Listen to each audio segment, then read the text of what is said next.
And of course, that's way back in 92. So surely things have improved since then. We've got internet banking and telephone banking now. Surely that's going to make service better from a customer's point of view. Just ask Justin. He knows all about that. We know that there's been better IT. So the technology's moved on immensely since 1992. This was the time when I was still writing memos on carbonated paper to get them up to head office. There's things like centralising operations. That's going to save us money, isn't it? And of course, sales training. So when I was there, poor little Patrick in 1992, he's had no sales training. All he does is open accounts and lend money all the time. He needs some sales training. So we hadn't had any of that. And of course, if all of that failed, then between 1992 and now, we've been able to restructure. And if last year's restructure didn't work, then next year we'll restructure. The design and management of work back in 92 was one where it was underpinned by a set of principles based around customer first. We pay you to do a job, use your brain, make some decisions. And then something changed. And I remember the date that it changed, August the 1st, 1995. The Halifax took us over. They told us it was a merger, but I still know that they were lying. And I still can't let it go. So for the first time, I'm now having to deal with something else in my system. There's these things called customer service centres. And I thought, well, that's a bit strange. So 1st of August 1995, customer comes in and says, I want to borrow £7,000 for a kitchen. And all I can do now is just fill a form in. And with this form, I now need to send it to one of my customer service centres. I'm thinking, well, hang on a minute, what's wrong with me now? Can I no longer make decisions? And my role began to change as well, in so much as now my branch was in a league table. And of course, the league tables were based around sales targets, and therefore I needed sales training and I needed an individual target, and things began to change. But with the customer service centres, they were all relatively local. So that was all right. I needed to find a way of getting from Basingstoke to Reading, have a cup of coffee with someone and work out how I could pull a fast one with them if I needed a customer to do something quickly. But then, of course, some bright spark up in head office, just out of Oxbridge somewhere, who had gone through an MBA, soon realised that we've got 96 customer service centres around the UK, and they're all doing the same thing. So, obviously, 96 is the wrong number. It needs to be 45 for next year. And when 45 is not the right number, then 13 is the right number. All driven by a completely different thinking. All driven by not customer first, we're now going cost first. Economies of scale, centralising operations. This is going to make things better, isn't it? It went from 13 to 9 to 6. At that time, I decided I'm bailing out of this because we were talking about what we need to do now is outsource and offshore. And it was interesting listening to Richard earlier today. I've got nothing against offshoring per se, but you don't want to be offshoring failure, work and waste, which is where we were headed with this. So, I then went through this phase of let me try to understand the design and management of work. And I was helped by my wife with this because I didn't realise 3 or 4 years ago, but apparently we needed a new kitchen ourselves. This one looked fine to me, but hey-ho, who am I to argue? So I decided that I'm going to go, and I'm too lazy to change my account, so I go back into Halifax and say I need to borrow some money for a kitchen. Met the banking advisor at the time, filled in the paperwork, got it signed, and the branch manager needed to check it and sign it as well. She was on a course, no problem, so it stayed in the branch, but at some point the branch manager would have signed it as well. So we had the banking advisor involved, we've got the branch manager involved, and now I know what happens because I've kind of studied this system. There will be SLAs attached around all of this, so it can only stay in the branch for 24 hours, although it's not 24 hours when it's a Friday, but that's a different matter. And then what happens is it gets shipped up to this big mail processing centre. So when it gets to the mail processing centre, somebody will open the post, somebody will sort the post. They'll say that one's a further advance, that one's a banking one, that's a credit card, or this one's for Mr. Hoare, this is a further advance, in it goes. So open, sort. Somebody picks up all of the paperwork around further advances and says only 25 can fit in the scanner at one time, so we need to batch it. So somebody will batch it and put some nice little dividers in, and then it will get past the next person and they'll put it through the scanning machine, all with SLAs attached, so that's good, isn't it? Then that work flows through this lovely electronic system, and somebody sat in a completely different building will index it, and then that work will then obviously wait because we've got an SLA attached to it, but it will arrive in another completely different building where somebody will pick it up and say, aha, Mr. Hoare wants to borrow some money for a new kitchen. Now at that point, what they realised was that we didn't have everything. So they sent me a letter saying, you're self-employed, we need 3 years of accounts. So I've now got to go back into the branch with my 3 years accounts, get them stamped and signed, where it goes through the same open sort, batch, scan, index, wait for somebody to actually have a look at the work. And at some indeterminable point in the future, they realise that I'm eligible for my money. So they send me a letter saying, all you need to do is go back in branch and sign the completion work and you can have the money. Wow, okay. So we've somehow, there's 8 people involved there, and we've somehow changed 20 minutes with the customer plus 1 person into 21 days with a customer plus 8 people. All driven by a different level of thinking. So when I'm looking at the whole relationship around thinking system performance, and I'm thinking about the performance, well, from a service perspective, if we're going from 20 minutes and 1 visit to 21 days and 3 visits, then I would suggest that service has got worse. Now, okay, I'm one data point, so don't need to take my word for it, but when you study the system and look at thousands of customers, trust me, they all go through this same situation. Efficiency, more effort from a customer's perspective, more effort from an internal perspective. Efficiency's got worse. Costs and revenue. I'll come back to it. Just for a minute, I'm going to tell you that it's got worse, but I'm going to prove that it's got worse as well. And morale, well, we've gone and studied some of these systems and we've sat with people who need to index 120 in an hour. And we've seen that they've got their targets around productivity and activity as well. So things are getting worse, despite the fact that we're spending lots of money trying to do things differently. Now I'm going to talk about the impact that it's had on costs and revenue. When you see this, you'll understand that this is not the most scientific graph you'll ever see in your life, okay? But it paints a picture around a cost-income ratio.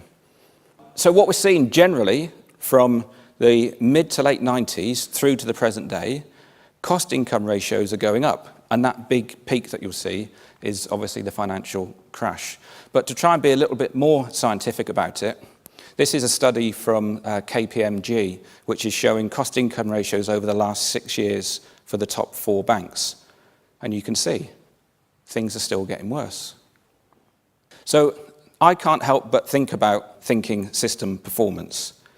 Let's explore some of the thinking that's gone behind the design and the management of work post-1992. First of all, there's this belief in centralisation will mean greater efficiencies. So when we think that, then we'll introduce centres of excellence. When we think that, we'll go down a route of, or a blind faith in outsourcing and offshoring.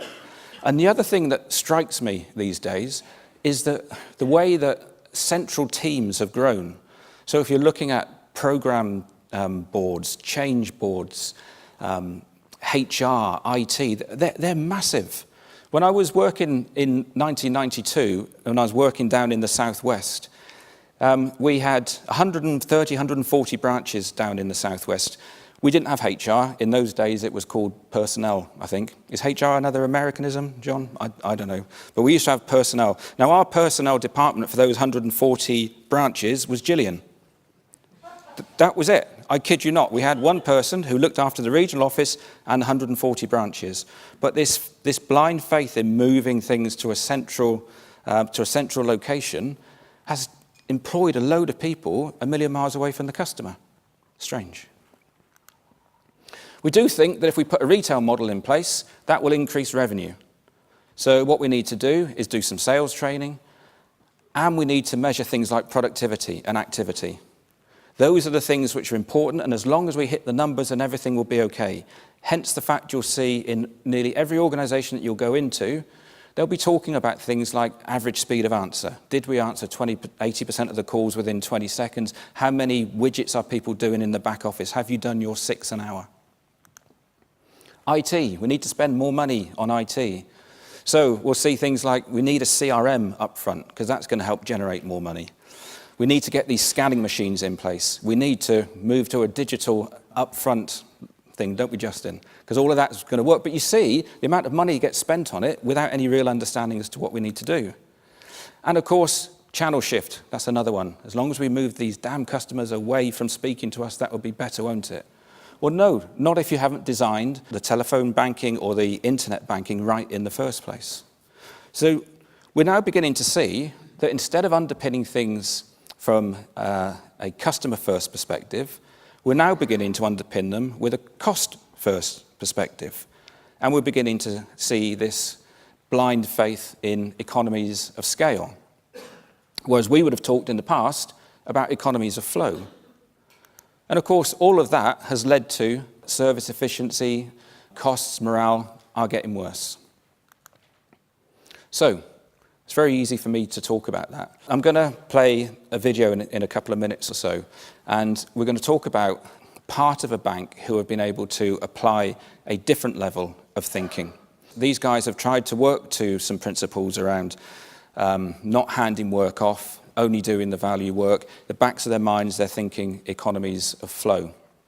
So rather than me go on about it, I'm going to play a video. These are guys who were working on the Isle of Man, but Lloyds Bank International pretty much covers Isle of Man, Jersey, Guernsey, and a bit of Gibraltar as well. And they're going to talk you through the journey that they've had since they started with us. I think it was back in 2012.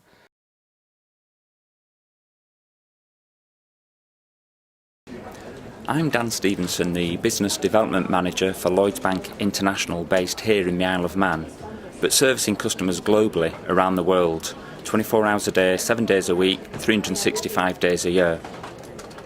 I've worked at Lloyds Bank for 24 years, and in that time I've seen consultants come and go, and the one thing they all have in common is that they tell you they're going to be able to get you to do more work with less people. Now, for me, the biggest difference working with Vanguard is that they've never made that promise. It's really noticeable how their aim is focused around the customer and what the customer wants. I'm Peter Reid, and we're responsible for all of the international payments and also account opening and general servicing for our customers all over the world. The great thing about Vanguard is it actually focuses on customer value.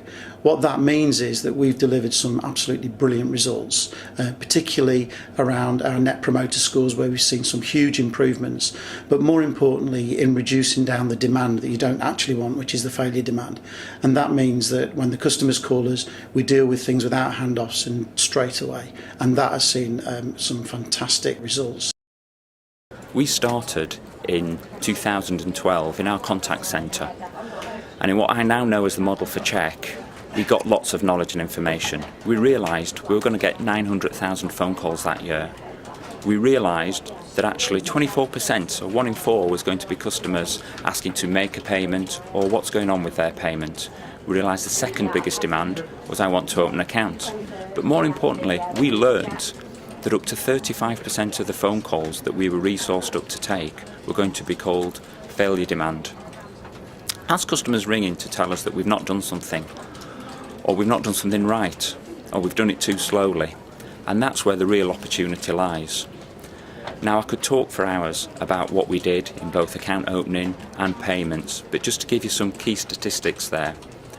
We've managed to take the account opening from what it was back then, an average of 19.6 days for the customer from wanting an account to getting one open on the system. It was day 35 by the time that they were registered for Phone Bank and had access to their account, and it was day 51 by the time any money was in that account. But not surprisingly, only 46% of those customers went ahead and put money into their accounts. Where we are today is that we can open an account now in 38 minutes. And part of that initial contact in 38 minutes, we can give them access to the telephone banking and take money to pay into that account. With regards to payments, equally, we realised that we were imposing cut-off times for customers, 12 o'clock, 1 o'clock, 2 o'clock, depending on what payment type it was, and that was to allow us to get the money out the door the same day. We realised, using the Vanguard methodology of what's important to customers, it's now possible to do all payment types with a much bigger window for the payment to go out the same day, all the way up to 4 o'clock. Hi, my name is Adam Menton, and I'm a Service Excellence Manager for Lloyds Bank International in the Isle of Man. I was then able to apply this methodology to my day job, managing a team in a servicing centre. We changed our thinking. We looked at customer demands, we focused on our customer value, and we understood what we were there to do in customer terms. As a result of this, we were able to transform our business. We moved away from the traditional functional, standardised setup and moved towards a first touch capability. We were able to deal with customer demands at first point of contact. Some of the results we've seen as a result of working with Vanguard and bringing to life those values into our business, where we've seen a reduction in complaints. Our end-to-end times reduced significantly. We removed any handoffs and waste from our processes, which added no customer value. Our NPS score historically was in the minuses. I think it was -10. We managed to get it to a point where it's at +24, which we didn't think was possible at the time.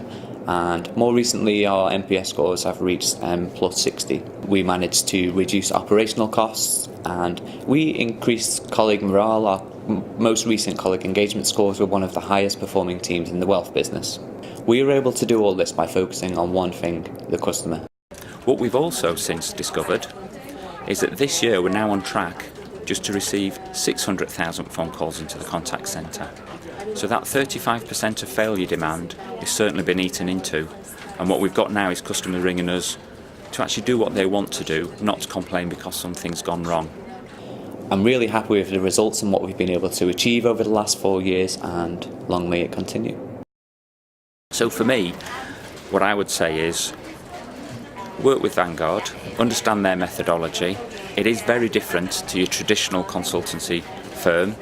They are very much focused on the customer, and we've seen that in our results from the first year I worked with them through to this year, and hopefully into the future. Really pleased with Vanguard, and certainly we'll be working with Vanguard over the coming years as well. I promise I didn't tell them to say those things at the end, but I wasn't going to stop from putting it on the video. And it may come across as a bit of a shameless plug, but that's not the purpose of what I'm putting it up there for. I wanted you to understand that they've started, you heard Adam talking about that we started to think differently, and whilst they didn't actually say the words, what they've done is they've begun to design and manage work differently. So they've gone away from their functional perspective, they've gone away from a mentality of cost first, and they've started trying to understand, well, how do we apply some of the principles around only doing the value work, don't hand work off, understand the demand and design against demand. So from a performance perspective, how does that look? You heard some of those stats being spoken about, and I'll run through those one by one. They were at a place where they had 35% failure demand. It's currently at 18%, but the good thing for me is that Dan and the team are still in the place of there's still lots for us to go at. So you hear these corporate wallpaper things around continuous improvement. They're actually doing continuous improvement without shouting from the rooftops about it. Nothing used to get done at the first point of contact. They're currently running at 80%, knowing that they can still do more. It was taking 19 days to open an account. It was taking 35 days to get them registered for phone banking. It was taking 51 days for money to get into the account. That's all being done on the same day now as an average.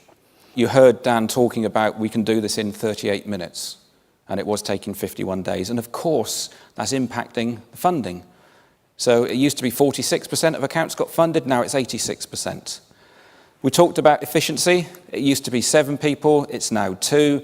The amount of steps in the flow, you saw that little bit of the clip of the video of us talking around the flow, it was horrendous. But we're beginning to reduce that. We've gone from customers saying they hate us to customers saying they love us, which is great. And whilst we've never set out to reduce operational costs or to drop headcount, which is one of the buzzwords at the minute, they started at 825 and they're currently running with 595. Now, what interests me about all of that is that their total IT spend to get to that point was 0. And I quite often get people who will talk to me about, yeah, but 25 years ago, regulation was very different to what it is now. And yeah, absolutely. Regulation has taken a massive hand into banking. But all of these results have been done, obviously, within regulations. These guys aren't breaking the law to do what they need to do. But what they have done, and this is the message that I've been trying to get across, is they've got to that stage where they've understood performance is linked to the way that we design and manage work, design and management of work is linked to the way that we think, and what we need to do is change thinking.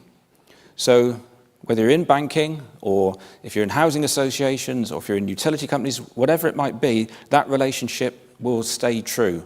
And it's just a matter of changing the way that we think. That's me. Thank you.